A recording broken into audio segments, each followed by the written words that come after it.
या जिंदा है? यह सवाल पूरी दुनिया के लिए इस वक्त एक पहेली बन गया। हमास ने यह सफाई दी है कि दाइफ सुरक्षित है और जिंदा है। इजराइल ने कहा कि क्लियर नहीं कि मारा गया या जिंदा है, लेकिन दाइफ को टारगेट करने के चक्कर में इजरायली डिफेंस फोर्स ने खान यूनिस में 90 लोगों को मौत की नींद सुला दिया।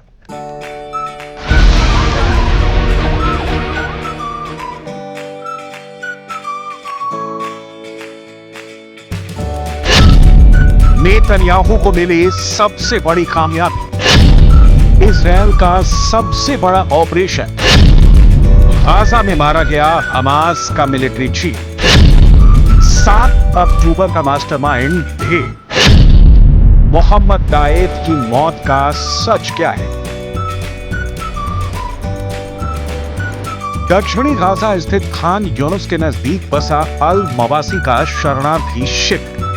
इजराइल डिफेंस फोर्स की बंदूक से निकलती गोली से बचने के लिए जमा लोग हर सांस पर खतरा महसूस करते। सहमे हुए कुछ बैठे थे, कुछ सोए थे, कुछ दिनचर्या में जुटे थे। अचानक फायरिंग शुरू होती है। गोलियों की तड़तड़ाहट से पूरा रिफ्यूजी कैंप गूंज उठता है।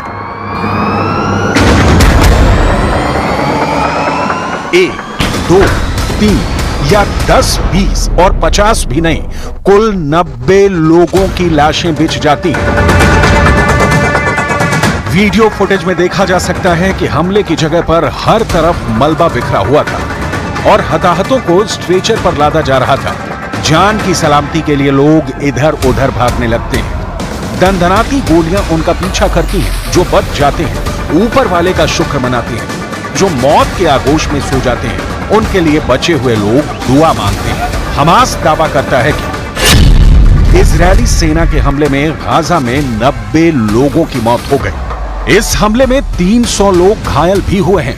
हमास कहता है कि नेतन्याहू नरसंहार करवाकर युद्ध विराम रोकना चाहते हैं। इजरायली सेना ने अल मसावी को एक मानवीय जोन के रूप में चिन्हित किया था और फिलिस्तीनी लोगों से यहां पनाह लेने के लिए कहा गया था। लेकिन फिर ऐसा क्या हुआ कि यहां इजरायली डिफेंस फोर्स ने लाशें ही लाशें बिछा दी। इजरायल ने सफाई दी है कि यह हमला हमास के मिलिट्री चीफ और उसके सहयोगी रफा सलमा को निशाना बनाकर किया गया था। तो क्या मारा गया हमास का आर्मी चीफ? इजरायल के पीएम बेंजामिन नेतन्याहू ने मोहम्मद दाइफ की मौत की खबर पर क्या कहा? अगर मारा गया मोहम्मद दाइफ तो मौत की पुष्टि अब तक क्यों नहीं हो सकी है? मोहम्मद दाइफ की मौत का सच क्या है? इन सारे सवालों के जवाब हवा में तैर रहे हैं, क्योंकि हमास तो इसकी पुष्टि करने से रहा और जो इजरायल कह रहा है उससे भी मोहम्मद दाइफ के मारे जाने की हकीकत सामने नहीं आ रही है। इजरायल के प्रधानमंत्री बेंजामिन नेतन्याहू ने प्रेस कॉन्फ्रेंस में कहा सेना के जनरलों से मशवरे के बाद इस ऑपरेशन को हरी झंडी दी थी। वो जनरलों से जानना चाहते थे कि हमले की जगह के नजदीक कोई बंधक तो नहीं है, या फिर इस हमले से इजरायल को कितना नुकसान हो सकता है। वो ये भी जानना चाहते थे कि हमले में किस तरह के हथियार इस्तेमाल किए जाएंगे। हम किसी भी तरह से हमास की पूरी लीडरशिप को पकड़ लेंगे। दूसरी तरफ हमास का कहना है कि नेतन्याहू ये दावा कर रहे हैं कि संगठन के सभी टॉप नेता इजरायली हमले का निशाना थे, लेकिन ये दावा गलत है। लेकिन ना तो नेतन्याहू की ओर से क्लियर हो पा रहा है कि मोहम्मद दाइफ मारा गया या जिंदा है, ना ही हमास की ओर से। इजरायली सेना के रेडियो ने बताया कि दाइफ खान यूनिस के पश्चिम में स्थित अल मवासी की एक इमारत में छिपा हुआ था। लेकिन सवाल फिर वही कि हमास आर्मी चीफ मोहम्मद दाइफ की मौत का सच क्या है?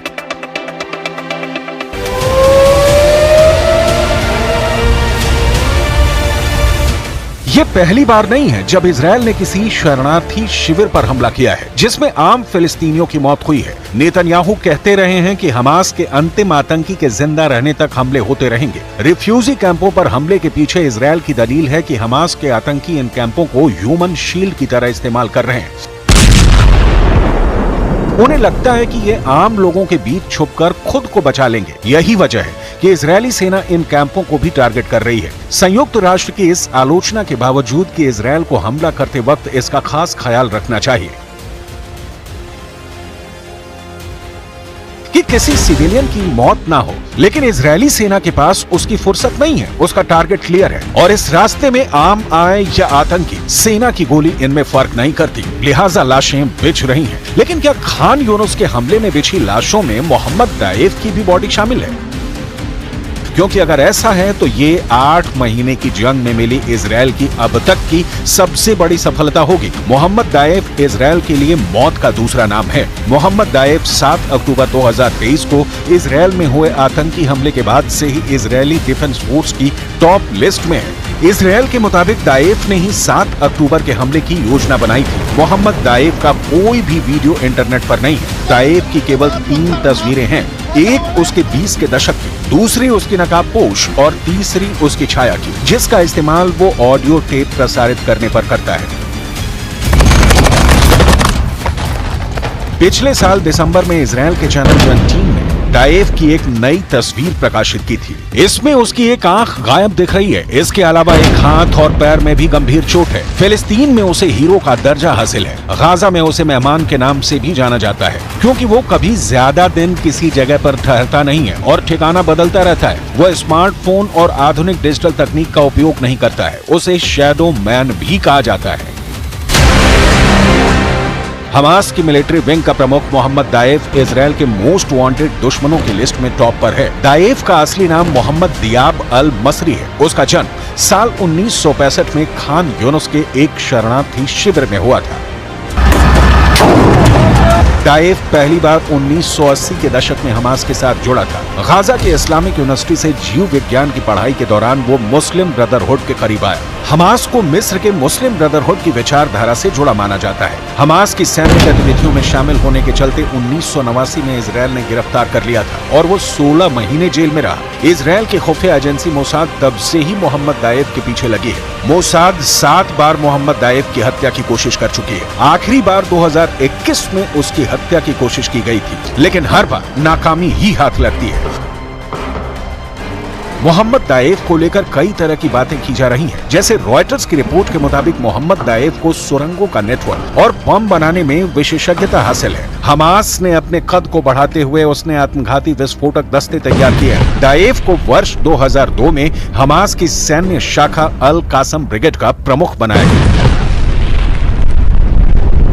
सूत्रों के मुताबिक 7 अक्टूबर को हुए इजरायल पर विनाशक हमले का फैसला केवल 2 लोगों ने किया था। ये थे हमास के अल कासम ब्रिगेड की कमान संभालने वाला मोहम्मद दाएफ और गाजा में हमास का नेता याया सिनवार। ऑपरेशन इतना गुप्त था कि केवल मुट्ठी भर हमास के नेताओं को ही इसकी जानकारी दी गई थी। यहाँ तक कि हमास के लिए हथियार, प्रशिक्षण और हथियार मुहैया कराने वाले इजरायल के कट्टर दुश्मन ईरान को भी केवल सामान्य जानकारी ही दी गई थी कि समूह एक बड़ी योजना बना रहा है। इसके अलावा कोई अन्य जानकारी साझा नहीं की गई थी। इजरायली सेना मोहम्मद दाएफ की बेसब्री से तलाश कर रही है, लेकिन इजरायल के प्रधानमंत्री बेंजामिन नेतन्याहू ने कहा कि यह पक्का नहीं है कि मोहम्मद दाएफ मारा गया है या नहीं।